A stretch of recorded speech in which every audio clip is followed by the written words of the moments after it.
Kevin had it's an Achilles injury. I don't know the extent of it. He'll have an MRI tomorrow. Prior to coming back, he went through 4 weeks with our medical team, and it was thorough, and it was experts and multiple MRIs and multiple doctors. And we felt good about the process. He was cleared to play tonight. That was a collaborative decision. I don't believe there's anybody to blame, but I understand this world. And if you have to, you can blame me. I run our basketball operations department. And that right there is Bob Myers, GM, and he runs the basketball operations department in Golden State. Talking after Kevin Durant tore his Achilles in Game 5. It's Views from the Sideline. I'm your host, Chris Pappas. I'm back in the studio, feeling better from last week. There's Joey Tysick. There's Malik Hill. Happy you're back, Chris. Me too. I did not like being sick last week. I was on bed rest for the entire week, and it was absolutely terrible. So I'm happy to be back talking about basketball. Healthy. I'm not happy to talk about Kevin Durant tearing his Achilles because, yes, people have opinions on Kevin Durant because of his move to Golden State. But you know what? Durant is one of the best players we've ever seen in this league. And for him to have that kind of injury is detrimental to his career and to just the entertainment of basketball itself. So, sorry, guys. I got excited that we started the show. Listen, Bob Myers is lucky. He said one statement at the end of that, you can blame me. That's all I needed to hear him say. The fact that all of them are emotional now, week after week, Steve Kerr has been KD. He's back. He's almost back. He might play next game. He's close to being back. We hear the organization is questioning how much he cares about this playoff run. That maybe his head isn't all the way in it. That he isn't willing to give his all. Kevon Looney is rushing back. Klay Thompson is rushing back. Boogie is rushing back. Why shouldn't KD? It's only the right thing to do, right? Right, Joey? I don't know if it's rush back, right? I don't know if it's the organization that's been pushing him. I feel like it's more the fans and the media. But for the past few weeks, Steve Kerr has been saying he'll be back in no time. Well, he's fine. That's like a PR thing. You kind of have to say that for. You don't have to say that. Okay, here's my theory. You don't have to say that. Here's my theory on the whole KD thing too. When he had the initial calf strain, I wholeheartedly believe it wasn't a calf strain. It was not a calf strain. It was an Achilles strain. Yeah. And they'll never come out and admit it. And they wanted to keep it under wraps. And they try to get him back as quick as possible, as fast as possible, especially once you see you're down 3-1. You're like, okay, your back's against the wall. This is if you're going to come back, this is when you have to come back. And they jumped the gun. They won't admit it. Durant won't admit it because Durant wanted to play. I was going to say, ultimately, it's Durant's decision. It is. And I'm not, but also you cannot deny that Golden State was pushing him to play. Behind closed doors, the Warriors know he's out the door. And they're like, hey, we're down 3-1. You kind of want to help us get this ring? Yeah. And that's happening. In any sport, I can't put it on the athlete in situations like this. Well, I put it on both parties, in my opinion. In any sport, when you're a star and you get hurt, and team doctors, they work for the team. So if there's a slight chance that you can play, they're going to try to encourage you to play. And everybody else is going to put pressure on you. And the media is going to keep putting pressure on you. And for your team to potentially win the championship, you need to be out there. Do you know who also is kind of like a surprising winner out of this whole situation? Kawhi Leonard. Kawhi got a lot of backlash after not trusting the Spurs doctors and wanting a second opinion, wanting his own doctors to take a look at his own injury. He wanted to be very cautious with his health, and it worked out tremendously. Durant stayed with the one opinion on the calf strain. Kawhi didn't feel comfortable, and that's the biggest thing. And But that's also it's more but you power to don't the know players. how Durant feels. Like nobody more- else but it- knows how Durant is feeling except for Durant. So even if the doctor's like, okay, I think you're good to go, if Durant wasn't feeling good enough to feel like he could play, he had to have gone through workouts. He would have said, no, I don't feel good. I can't play on this. But he felt like he could. Joey, the competitor inside of him is obviously going to mask a little bit of that pain. That's what I was going to say. That's what happens for That's what happens. Not more than a little bit. It's a lot of it. DeMarcus Cousins hasn't looked the same. We've all played because that's- basketball. We've all played basketball on Exactly. teams. You twist your ankle. It's swelling up. You probably shouldn't go out there and play. But what do? We can go out there and play. Exactly. When I was in middle school, I rolled my ankle very badly, and I had to sit out for like 4 games. As soon as I rolled my ankle, my cousin walked up to me and told me, "You better get back in there and finish the game." That's a part of sports. That's just a regular part. The best of part, sports. You get hurt, if it doesn't look that bad, people are gonna say, "Get out there."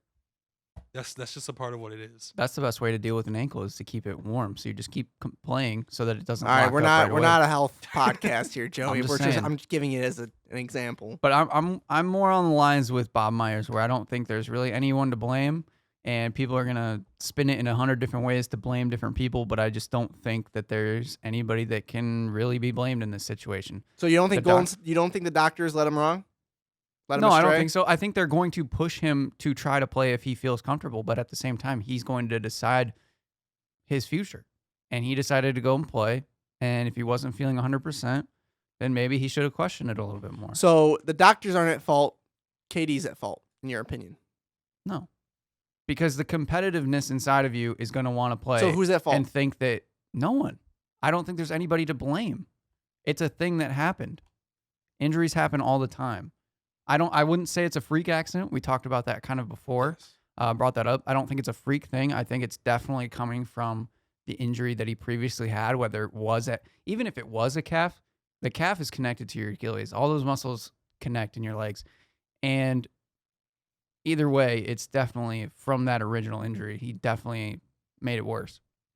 But I don't see anybody to blame in particular because certain people are going to push him back. Obviously, I'm sure he felt a lot of pressure just from fans in the media saying, "Oh, does he really want to play for this team, or is he just waiting?" He felt for free pressure from agency?" himself as well. It's the Exactly. NBA Finals. Right? And people are starting to say, "Well, the Warriors look like they can play good just without him. Maybe they don't need him." So then he wants to come back and prove himself, which he did for 13 minutes. Well, I mean, they were down 3-1 in the series at the time, though, Joe. You're saying the Warriors could win without him? Well, I'm They just were going down back to like the 3-1. Portland series and things like that when they were Yeah. talking about it. See, I'm on the other end of the spectrum with you, though. You say nobody's at fault. I say everybody's at fault. KD's at fault. The doctors are at fault. The front office is at fault because collectively they made the wrong decision to let him play. So I'm not putting the blame on one party. I'm putting the blame on everybody because clearly he was not ready. And people there were still whispers before he even played, like, should he really be playing right now? Because everybody kind of has a sense, like, we know it's partly, you're going to say it's a calf injury, but Wasn't we it kinda know it's Achilles. still 50-50 up to game time? And He was- until like a few he hours was I mean, hours before they he said was listed- Kevin Durant is playing, but going into that day, He I was- remember people saying it's 50-50. They were waiting until he went through his morning workouts. And after morning honestly, workouts, for them to do a morning workout is nothing close to what game a action. Nothing close. Yeah, but it gives you a even good if feel. Even if you go hard in a workout, it's nothing close to when you get somebody in front of you and you're just reacting. It's not the same. yeah.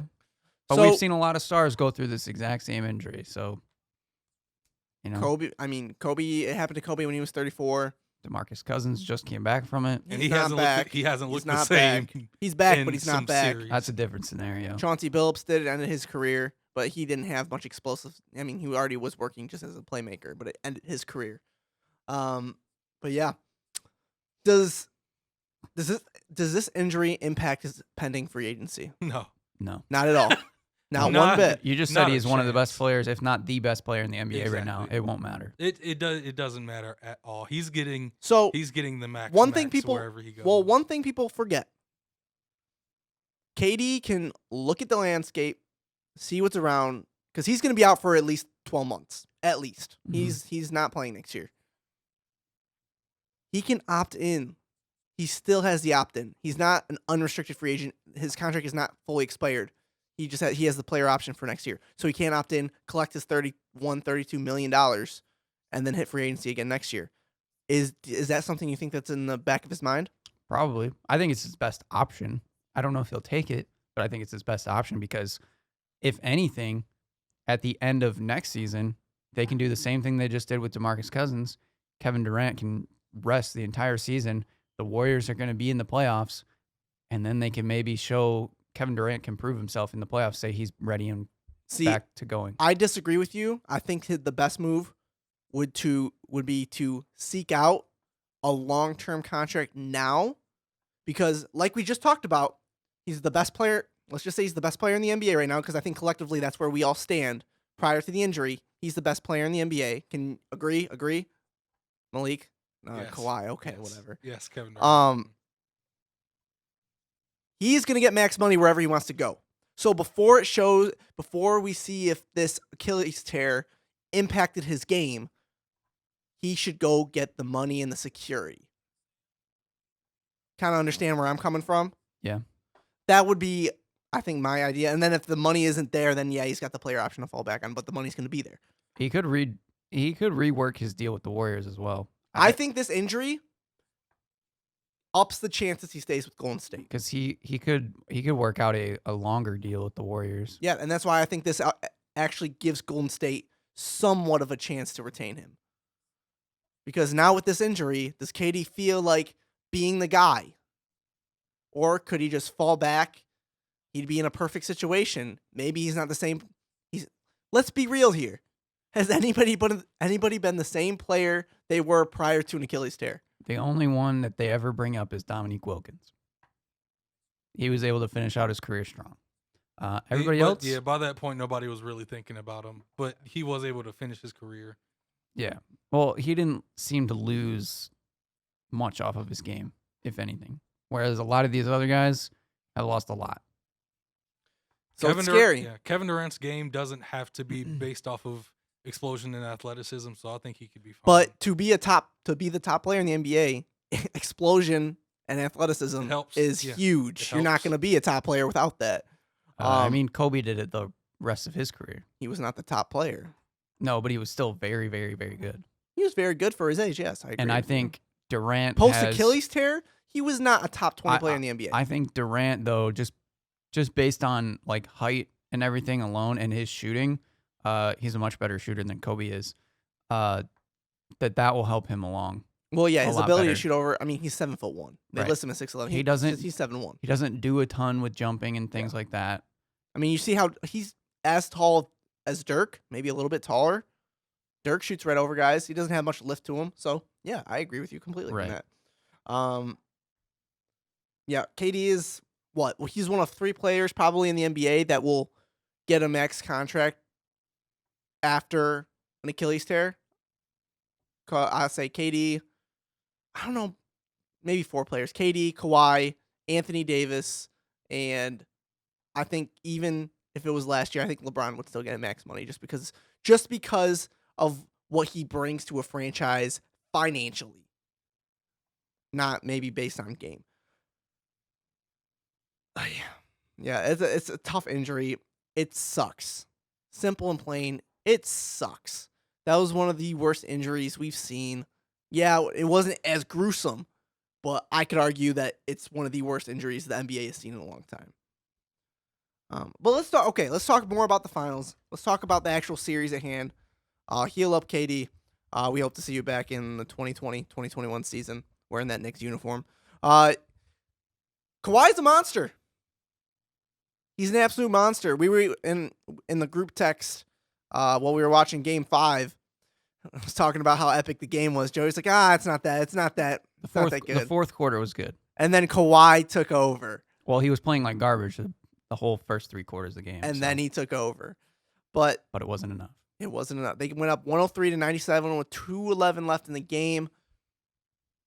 Then you kind of had that feeling that the Warriors might come back. Clay gets a good look. Then Steph gets a good look coming off a curl to tie the ball game up.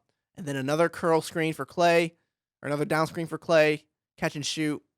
Warriors go on a 9-0 run, take a 3-point lead, and the Raptors absolutely give away Game 5. That has to be one of the most disheartening losses. That is the most disheartening loss in franchise history. You can see it all on Drake's face when he left the building. Well, I He think looked like he Drake was was about to also cry. well. Drake was also super upset about KD because you got to keep in mind too. KD, Steph, and Drake, they're super close. I mean, he's got their numbers and names tattooed on his body. I did not know that Yeah. until just now. So game 1, he Oh yeah, that was a big he thing. wore a wrist, he wore an elbow pad to cover up KD and Steph's number on his arm. Yeah. Did not know that. Yep. So I think that's also why he was very upset. Don't get me wrong, he's upset they lost the game, but he's also upset for his friend. But Kawhi was an absolute monster. Kyle Lowry he's been quietly really good in these NBA finals, not Yes. putting up crazy amount of points, playing His decision making has been his elite. defense. Yes, that's The been timely fantastic, too. steals and deflections. I mean, I forget the one play. I think it was DeMarcus Cousins was going up for a 3-pointer. Lowry slaps it out of his hands, and he's just sprinting the other way for a layup. It was just like, how is that Kyle Lowry? You think of Kyle Lowry, you don't think of him as this defensive point guard that can lock you up. But that's what he is, especially in this playoff run. Fred VanVleet has been on an absolute tear. If you want to be good at basketball, I guess have babies. I guess that's the thing, because that's what he did, and now he's playing fantastically. Marc Gasol, I mean, if he could hit some more 3-point shots, they would be in a better situation. But Game 5, Raptors lose it. They're up 3-2 in the series. What's your emotions coming out of Game 5? You just finished watching the game, Joe. What are you thinking? I hope it goes to 7. That's what I'm thinking. Because I don't want it to end on Game 6. I want this series to go to a 7. I think it's been good enough and close enough of a series that it needs to go 7. The biggest thing for me in this game was the Warriors' defense. All game, like when Kawhi went on his little 10-0 run, the Warriors seemed to just kind of let him go by. Like they had Iguodala on him and they had Draymond on him a couple times, and he seemed to go by him at ease. Granted, Kawhi is one of the best players in the league. He's not necessarily that type of guy that'll just go right past somebody. And being some of the best defenders in the league, I definitely thought they were doing a poor job on him. And in the final couple minutes, when I think it was like the last 3 and some change, the Raptors only scored 2 points. And Klay Thompson stepped up on defense. Draymond Green stepped up on defense. Iguodala stepped up on defense. And that's why they were able to close the deal. The weird thing was that backcourt violation by Draymond Green that allowed the Raptors to get the last shot for the win, which would have been crazy. That's a little bit concerning, but we've kind of seen that from the Warriors all season. I just thought they would have maybe cleaned it up by now. So I think going tomorrow night, the Warriors, it being their last game at Oracle, really need to play good defense. I think if they can play defense and slow the Raptors down, that's where they're going to win this game, because Steph and Klay have seemed really consistent in this entire finals. Well, I'm surprised that Clay didn't seem to be hampered at all by that hamstring injury. I thought he would be slower. He wasn't. He was the rock for that team last night, or 2 nights ago. He kept them steady. What he scored? He scored 8 in the first quarter, 6, then 9, then 6. He just kept scoring the basketball at timely manners, and that really saved the day. Steph, he was going really, really good early on, 23 points in the first half. Got cold in the second half, hit the big shot. But Clay has been their rock throughout the series. When he's out, I mean, you saw, Steph went off for 47 in Game 4, but without anybody else, he can't really win. Malik, what was your thoughts coming out of Game 5?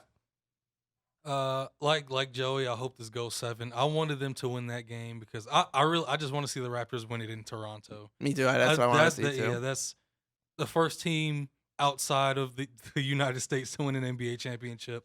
Their first time getting to the finals, them winning it would be amazing. With to Kawhi see. Leonard in his first year in Toronto. Exactly. It doesn't happen in the NBA. It happens in other sports where they make big trades, acquire big time players, and teams can just win. Exactly. It doesn't happen in the NBA. It's very rare. Yeah. The Boston Celtics are an anomaly because they did it in 2008. They acquired everybody and they won the championship. But it doesn't happen overnight. It didn't happen for Miami. And didn't happen for Cleveland right away either. It's really surprising when it happens so quickly in the NBA. But Go ahead. honestly, I think it'll come down to something that's been huge in this series. Before this last game, the games the Raptors won before this one, they dominated the third quarter in those two games. In Golden State, it was coming out, Kawhi getting hot immediately and hitting those 2 threes, then Serge Ibaka exploding. And the game before that, they were really good in the third quarter too. So whoever comes out hot in the second half, honestly, things could change now because the Warriors might have momentum going into Oracle. Honestly, I'm not sure what's going to happen. It's hard to predict at this point. It's also their official last game at Oracle now. This will be the last time that the Warriors ever play in that arena. They might have a little bit extra, and it's a playoff game. And the fact that they lost the last 2 in Oracle too. Right. They're still one of the best teams facing elimination in the playoff history. I think there's one thing that's really going to carry the Warriors mentally going. I mean, they're champions. You can't question their mentality. But sometimes a team that's won, 3 of the last 4 championships, they get tired.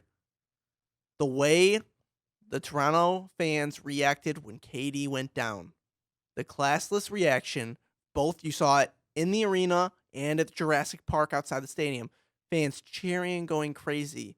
And that left a terrible taste in the Warriors' mouth. And you know they're going to want to go out and punch the Raptors in the mouth, get it back to Toronto, and just tear the soul out of all the Raptor fans. That's in my opinion, going to be the driving force for this team. And that's why, if I'm a Raptors fan, I'm really scared. Yeah, almost as a Raptors fan, you actually almost don't want it to come back to Toronto, just because, if the Warriors, all the pressure is on Toronto, right? If the Warriors win Game 6, then it's like, oh, are the Raptors gonna now choke a 3-1 lead? Yeah. And that would be the revenge for the Warriors after they blew a 3-1 lead against the Cavs. That now they can say they came back from a 3-1 deficit. So there's a lot of little storylines that are kind of interwoven, which is pretty cool. I want to get your guys' opinion before we move off the topic of the fans' reaction on the KD injury, because it really has taken a hold of the whole nation in sports, how the Toronto fans reacted. Put yourself in that situation. Do you guys react like the Toronto fans reacted? I think so.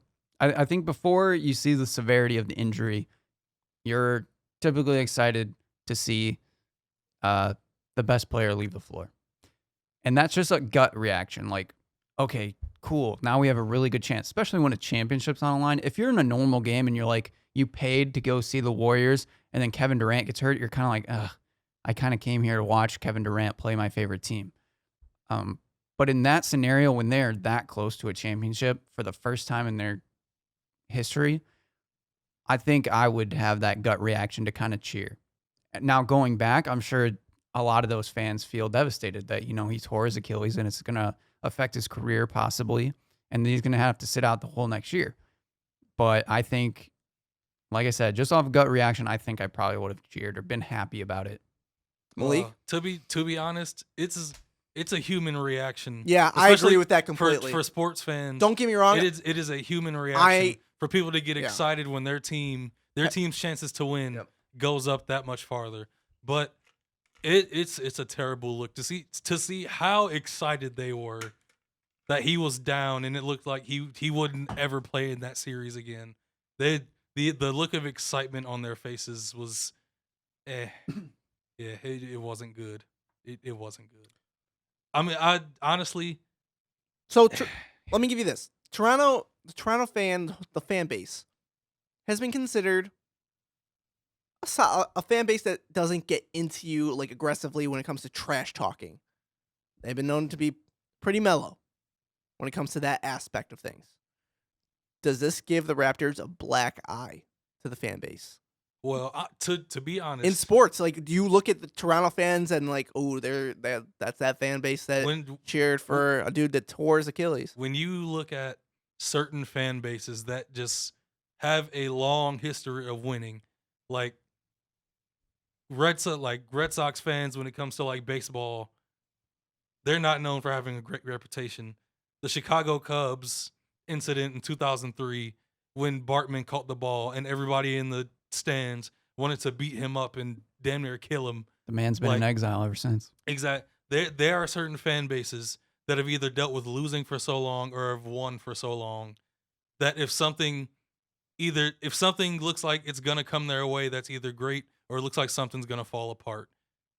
They could react in a horrible way, and that's just how it is sometimes. Unfortunately, luckily things like Bartman, something like that hasn't happened since.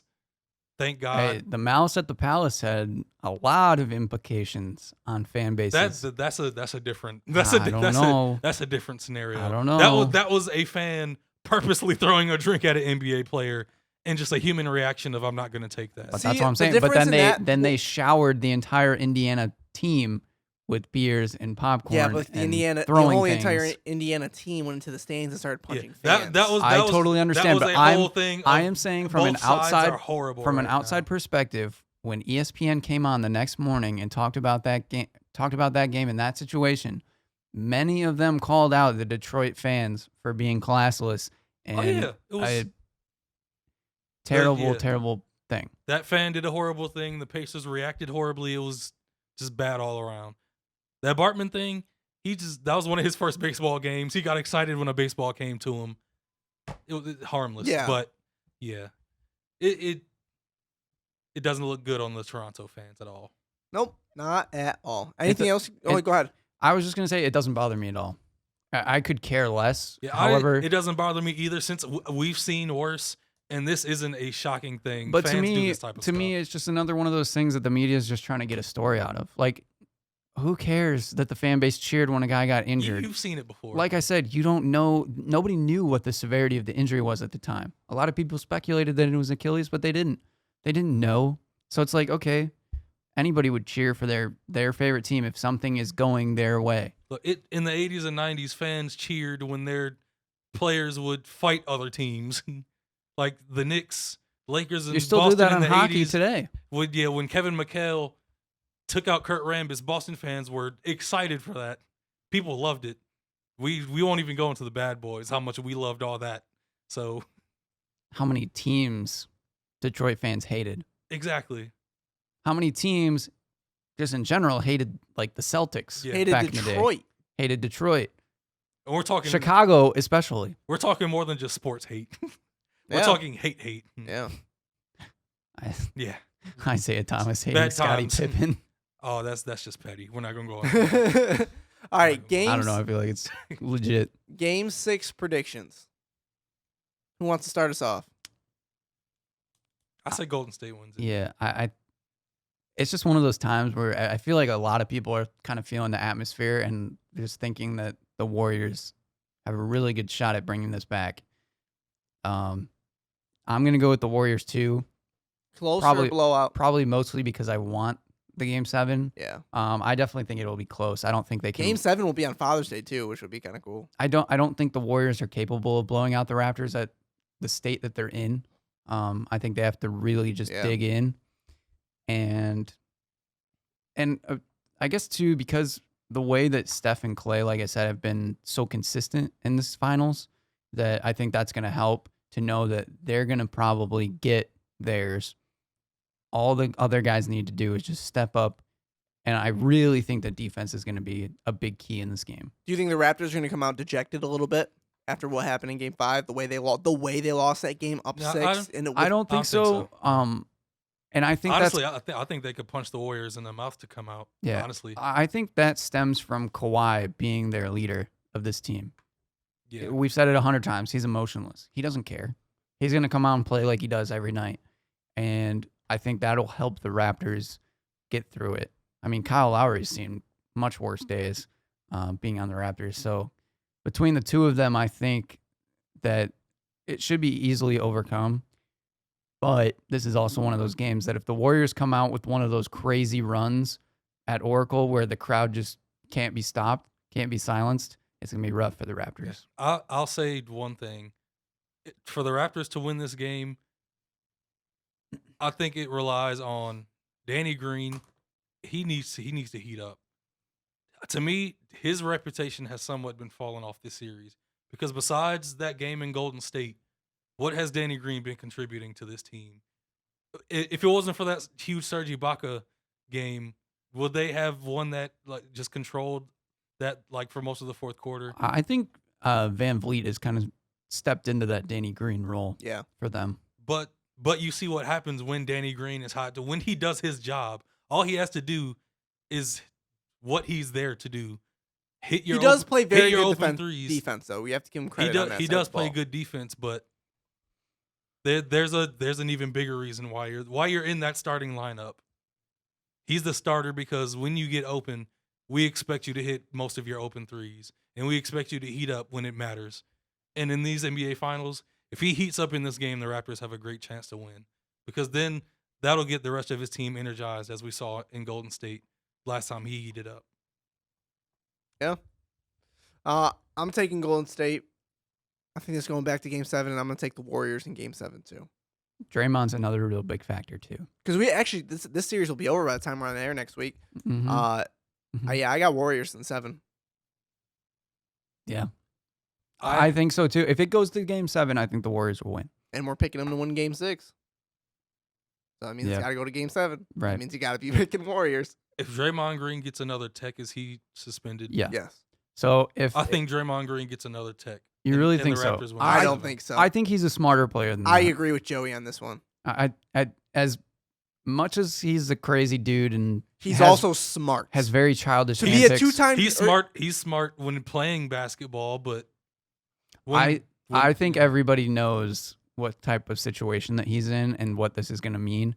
And I know he doesn't want to. He's already got suspended one time, and they lost the finals. That probably cost them. And he's talked about how if he didn't get suspended, they're 4-time champions, 4 straight champions.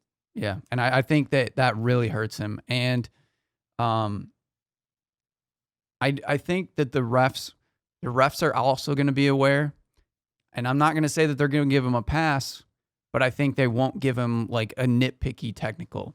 Like he never gets. He's going to he have deserves to. every technical. He's going to have to That's say true. something, or I kind of agree with you too. But it won't be like some petty technical just because this ref has a history with Draymond or something Listen, like that. I hope he's that smart, but Draymond Green has said countless times he is who he is, and nothing is ever going to change that. Except for his son. Steve, His son kind of did. Steve Kerr knows that. The league knows that. Draymond Green plays a certain way. His personality is a certain way, and his emotions are a certain way, and that will not change. And that's what makes him a great player. It does hurt him. It's similar to Rasheed Wallace, where Rasheed Wallace could be the best player on the Pistons team, and his antics could affect the team, and it would hurt them big time. But that's who he is. That's what makes him so good, is those little antics. And you hope that in times like this, he won't let it affect him. Yeah. I think that's a conversation for another time. I don't think that's what makes him good. That could be a summer conversation. I was just going to say it could be a summer conversation. So, yeah, Game 6 tomorrow night, Thursday in Golden State. Last game at Oracle. Please wear the We Believe jerseys. They will not, Joey. I'm sorry to. Can we just get a tweet going? And Yeah. Have Baron on the bench as the 13th man From the views from the for sideline the good luck charm. Twitter account. And then Game 7 potentially is on Father's Day. It will be at 8 p.m., of course, on ABC, home of the NBA Finals. Moving on. Some other stuff to talk about. Just a little tidbit before we get into some more bigger things. I just want to bring it up. I don't want to forget. The Memphis Grizzlies hired their new head coach, Taylor Jenkins, assistant coach from the Milwaukee Bucks.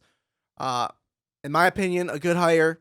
Cheap, up-and-coming coach for a very young team. I know why you think he's a good hire. Because I he's did- a Budenholzer assistant. I had to do my research before here. He's been a Budenholzer assistant for like 6 or 7 years. Heck yeah.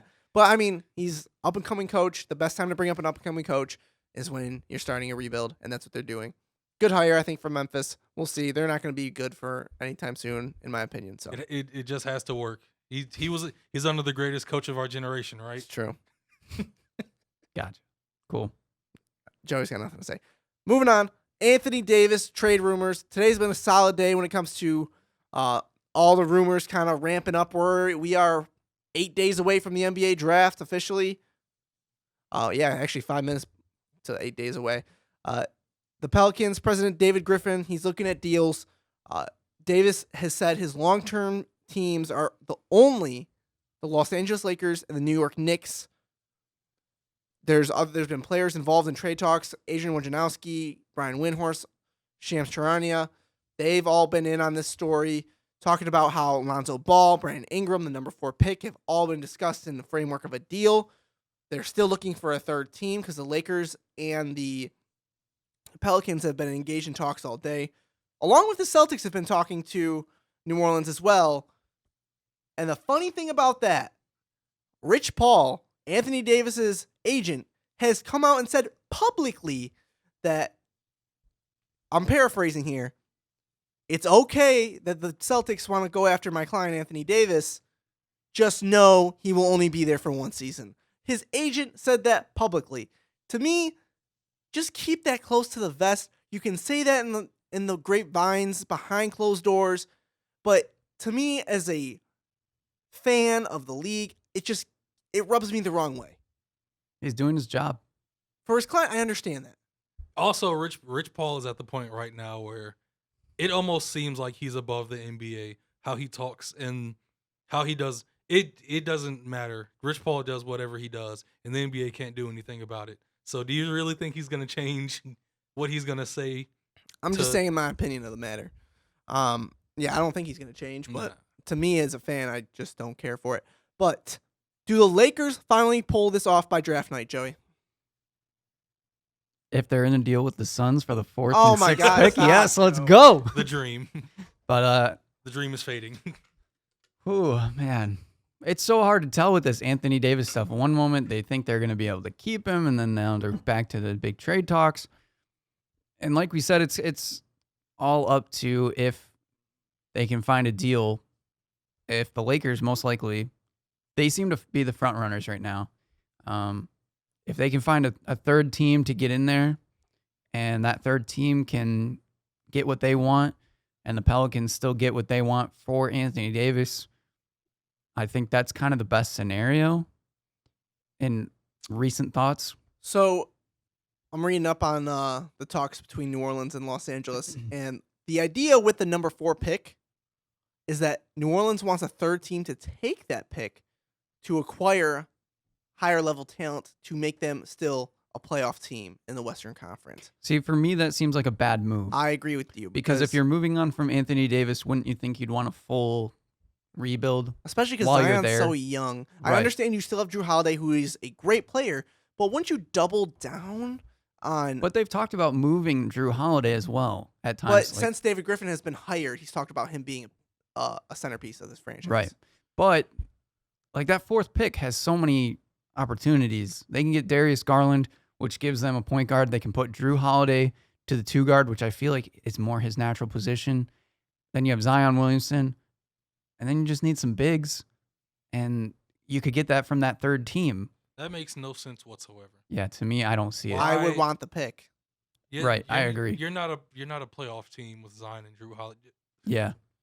You're borderline at best. I mean, let's be real here. Don't give me... They are younger teams that have gotten so much better in the past year that have surpassed them. And the easily. biggest thing, too, is that Zion is a once-in-a-generation player, but he's not going to be a day-one impact What was- player for that team. Yes, he will. I I disagree don't. with you there. I think he has still. I think he's going to be a day one impact player, but I don't think not he's to going the to point affect where. them in wins. Like, Well, I think to the he- point. That's what I I don't mean. think, yeah. Yeah, That's- to push that's what I into mean. a His playoff number, or something. his numbers Obviously, are going to look really good. he'll Yeah. impact their crowd. He'll impact a Yeah. lot of stuff. The culture is going to be But the I best just part think- about his rookie year. I He's just gonna think- improve the culture. He still has some skills that he needs to work on to be at the point where he can dominate an I think it'll- NBA game. I think it'll be quite similar to LeBron's rookie year. I think it's slightly less to a lesser degree, but I think that's the framework of what we're going to see from Right. him in the Yeah, rookie year. you'll He's still not gonna see lead him to numbers. the playoffs. So you'll still see numbers Yeah. and things, Yeah. but yeah, he won't be that dominating player every night. And Woj goes on to say that the Lakers package has been centered on Lonzo Ball and Brandon Ingram going to New Orleans, along with the pick being floated around for the third team. The Lakers are trying to hold on to Kyle Kuzma.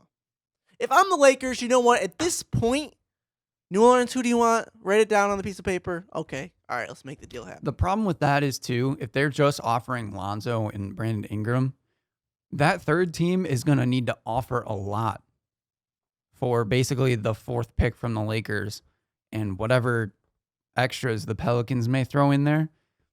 And that doesn't seem to make sense for that third team. Like, you're telling me I have to give up one of my star players for this fourth pick that the Pelicans don't already value very highly, and they're not the ones going to be getting Anthony Davis. The Lakers are, where it feels like the Lakers are getting Anthony Davis for almost nothing at that point. It's just a really weird dynamic to me personally, just thinking about it. Yeah, I mean, I agree with you. I can't deny anything you're saying there. A couple other things too. Brooklyn and the LA Clippers are teams that have tried to start to get trade talks going with New Orleans, but the thing is, Brooklyn and the Clippers can't really offer. They can't compete with offers from the Lakers or the Celtics, and Anthony Davis is not going to commit to Brooklyn or the Clippers.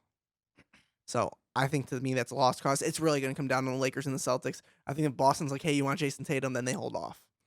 And the problem is the big picture here too is the whole Durant thing really hurts the Knicks in all of this.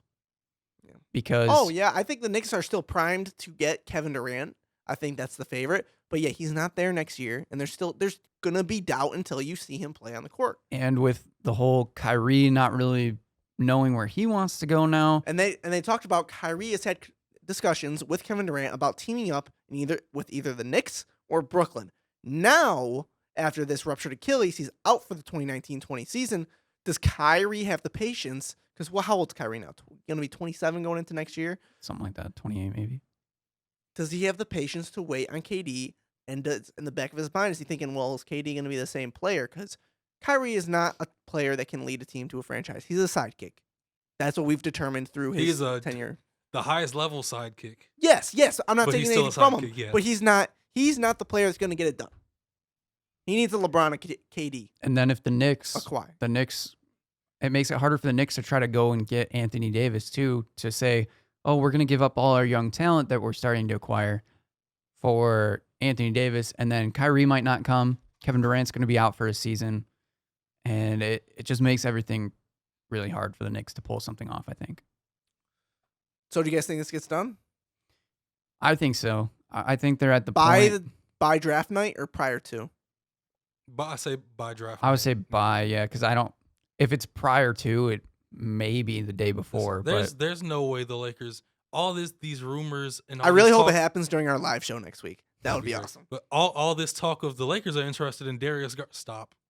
The Lakers aren't using that fourth pick. The people just need to they're stop. trying to get rid of it as much as they can. Exactly. I'm tired of this Darius Garland to the Lakers talk. On ESPN last night, Adrian Wojnarowski said, if the Lakers are making the selection at number 4 tomorrow night, they are in deep trouble because they didn't acquire Anthony Davis. They're so not they getting struck free out on agents. him. They're not getting free agents.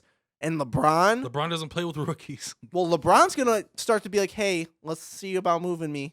Right. Oh, What do Because we, I think after this summer, if they strike out on everybody, that's when the discussion starts to creep up that LeBron wants out of LA. You're not going to hear anything until they strike out this summer, if they strike out this summer. and then it's like, well, what is LeBron doing wasting his career in LA now? And especially since they've been called the Lakers front office has been called the Kardashians of the NBA. You shouldn't have gone to LA. Shouldn't have gone. Should have went to New York, right? Not that either. Where? He should have just gone to a team Philly? that had Philly? a better chance.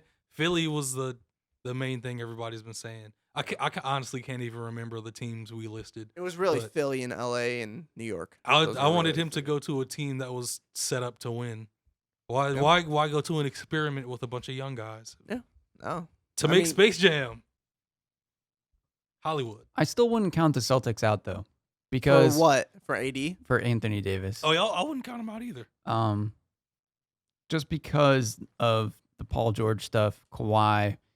It's a little bit different with Anthony Davis, but Paul George, he had a similar thing where, he was saying he won't go anywhere else. He won't stay, and he's stayed with OKC. So he's proved some teams that they're willing to go for a risk. I don't know if the Celtics should take that risk because of like the situation that they're in, where they still have a really good team, and if Kyrie does leave, then I think it kind of helps their chemistry and gets them back to winning ways. Yeah, I agree. That's about it for the Anthony Davis stuff. New news comes, of course, we'll break it down. But as of right now, that's where everything stands on that front. You guys touched on the Taurean Prince stuff last week. Brooklyn starting to aim towards free agency. We'll touch on that if we have time at the end of the show. I want to talk about a former Michigan guard. Unfortunately, Charles Matthews tore his ACL earlier last week in a workout with the Boston Celtics. He was in the running for a first-round selection. He was getting the press as the best perimeter defender in this draft class. Tears his ACL. Now his projection is late second round. We're talking 55 to 60. A team taking a flyer on him, or more than likely undrafted and a likely two-way contract candidate. Terrible break for Charles Matthews. I mean, Malik, first thoughts on this whole situation. I think this draft class is good. It might be a sad result for probably in the Beeline era, the one class that is the what could have been class, because he's produced so many first round picks, so many guys that have kind of been surprises in the NBA. This is the one class where you have Jordan Poole, who honestly should have stayed another year. But So you're telling me they're yeah. going to be the Mitch McGarry this year? That's what they're going to turn into? Anybody remember Mitch McGarry? Yeah, probably yeah. not. I remember Mitch love McGarry. Mitch. Mitch I was- liked him going, Okay. and then he Mitch had was his fantastic. issue. If Mitch didn't just have his weed problems, Stay he would off have been the weed. he would have been All-American at Michigan. But We need that Stephen A. drop. yeah, Jordan Poole should have stayed in school. It looks like he might go undrafted. It looks like Iggy could possibly go undrafted, and now I think Iggy's gonna get picked up. if in the second if round. he gets picked up, I think it'll be second round. But then you have Charles Matthews, the guy that probably was going to be a first round pick. He tears his ACL. It's a sad look for a class that going into last year, Jordan Poole was going to be the guy. Iggy was the hotshot recruit, and Charles Matthews was the senior leader. Now, three extremely promising young guys with so much talent. It looks like it might go out in a whimper, and it looks pretty sad. That all could have stayed. I thought Charles Matthews was a senior. They said he had an option Yeah, to he had- stay, Oh. but he, I knew he was leaving. yeah, I knew he was pretty leaving. much predetermined that he was going to leave Yeah. ahead of time. But I knew he was the one that was leaving. he There was had there- he had some like fifth year scenario that he could Okay. use. There was talk that would the NCAA allow him to come back to school now Because of being hurt. because of being hurt and having the unfortunate injury, but nothing came about that. But yeah, anything else you want to add to it, Joe or Malik? No, it's unfortunate, obviously. I hope things end up well for Jordan Poole. Cleveland adds. What if Cleveland? That's what I was signs gonna him? say. What I if can Cleveland totally goes see. for it? I can totally see Cleveland signing him if Right- he goes undrafted. Right now, all I see is G League for his career. for the I- Canton Charge, see- you know, I the see Cavs him- G He League could team. possibly get a look in an NBA game every now and then, but I don't think his defense. I don't think it's ever really gonna be there. His he- defense. That's what he was getting his namesake on in the combine and workouts. That really. He was, yeah, that He that improved he was, as a defender this year, and I'm sure in workouts he that might he was have looked, he was he might have considered one of looked the best amazing. perimeter defenders in this draft class. Yeah, Are you guys both talking about the same person, or are you guys confused? Charles Matthews. Oh, I'm talking about Jordan Poole. Oh, okay. I was That's what I started feeling, Alright, that he was okay. thinking of Jordan I'm Poole. talking Just- about I was like, Jordan for a second, Poole. once you Just- started giving me that face, I'm like, wait. The way that he was talking, Yeah, I was okay. like, this sounds like he's talking about Jordan Poole. Yeah. Okay, Jordan good catch, Poole Joe. improved defensively this Okay, year. oh, I'm not talking about Joe Paul. Yeah, yeah. Still was never that consistent. He was either high or extremely low on offense. He never improved to where he needed to, and I hope it works out for him. But I'm not seeing it. Good catch, Joe. Yeah, I got you on that. Next week is my favorite show of the year, our NBA mock draft special. We're going to try to go Facebook Live with it. Next week, the show is tentatively planned for 2 hours prior to the draft, around 5 p.m. if we can make it work. Again, tentatively planned. We're going to try to make it work. That way you can follow it up and see if we are right or wrong about picks. And any trades that happen pre-draft, we'll be able to break down Hopefully. in real time, or any draft promises or draft rumors that come about, we can break down in real time. So it should be a really fun show. We might have a special guest in the studio as well. Stay tuned for that. So we got about 10 minutes left in the show. Let's do a little bit of the Detroit Pistons draft prospect roundup. Put down a few names, get your opinion on them, and then we'll kind of break down who we want to see, who we don't want to see the Pistons select. On top of my wish list, probably right now, Nazir Little out of UNC. Doesn't seem like he'll be there. Seems like his ceiling is about 13 at Miami. Then after that, Romeo Langford. He's been the popular pick in most mock drafts to go to Detroit. Indiana combo guard, Indiana guard wing. Struggled from the perimeter last year. Dealt with a thumb injury all year. Shot 27% from deep, but has potential as an athletic guard that attacks the rim. He's a very talented kid. And He really one is. thing that's been coming through the grapevine when it comes to what GMs don't like about him, he can be a little bit passive. And that's something that you got to keep in mind too. PJ Washington out of Kentucky is another hot name that also has been going more towards the lower end of the lottery, right before the Pistons would select. Keldon Johnson out of Kentucky as well. Seems like he's more in that 20-ish range. Kevin Porter Jr. I'm a huge fan of Kevin Porter Jr. He's got a chip on his shoulder. Yes, he's more of a shooting guard type player, but in today's NBA, I think you can play Kevin Porter Jr. and Luke Kennard together. If you give him the ball, he's getting buckets. And that's what He I like about him. has a chip on his shoulder. I like this kid. He's got something about him. Kind of like I'm not going to say he's Donovan Mitchell, but I saw something Donovan Mitchell prior to, and I was like, this kid's going to be special. I see something in Kevin Porter Jr. I hope the Pistons do too. Another player, Nickeil Alexander-Walker out of Virginia Tech, point guard. I think the Pistons want to get some prospects in that scenario because they've kind of moved Bruce Brown into the shooting guard scenario, so they don't really have many prospects at point guard. And then, to appeal to Joey, I put in Bol because he could be around there. Out of Oregon, the big man. So what do you guys think? What stands out to you out of this group of players? Yeah, there's probably some other ones. KZ out of Stanford is another guy too. What do you guys think? Out of those guys, who stands out? Who do you like the most?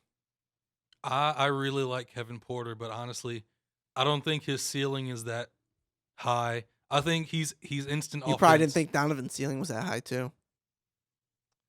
Different situations, different That's players. what I thought. Different situations, different players. That's 100% true. It's okay. I didn't see. I got that eye for talent. didn't What really can I see say? it. Yeah, you liked Stanley Johnson. Okay. I loved Stanley Johnson, and most of us. So loved did you, him. Joey. I didn't really. I mean, I thought he would be a good pick. I was with you on draft night. You were happy.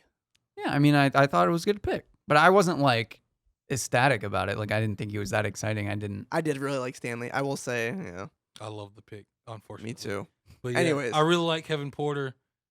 Romeo Langford is one I'm 50-50 on because he has so much talent, and that offense he played in at Indiana, there was no spacing. They didn't really give him a chance to really show off all of his talent. They just give him the ball and say, figure it out.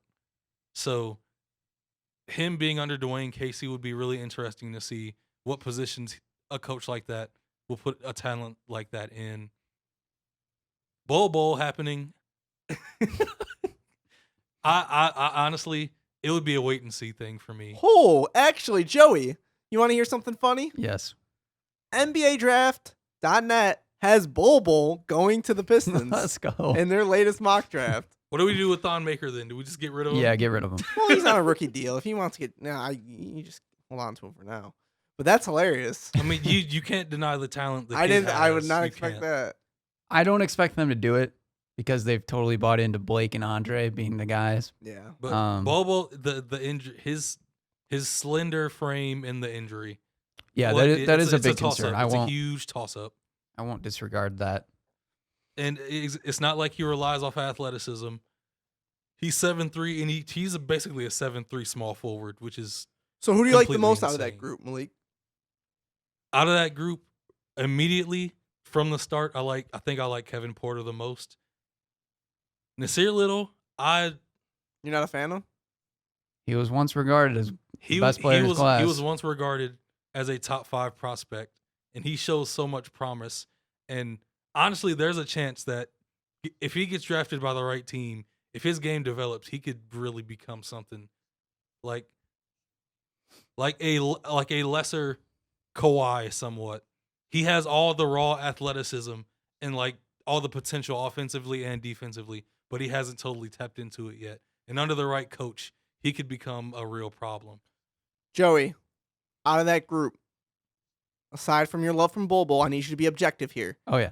Who do you like in that group? I'd say Nasir Little would be a nice pick. I like Romeo Langford. I don't think Little's going to be there. I'm kind of with Chris. I think he's going to go earlier. I think Miami's the ceiling. I think they're locked in. I think people are starting to remember the potential of Nasir Little.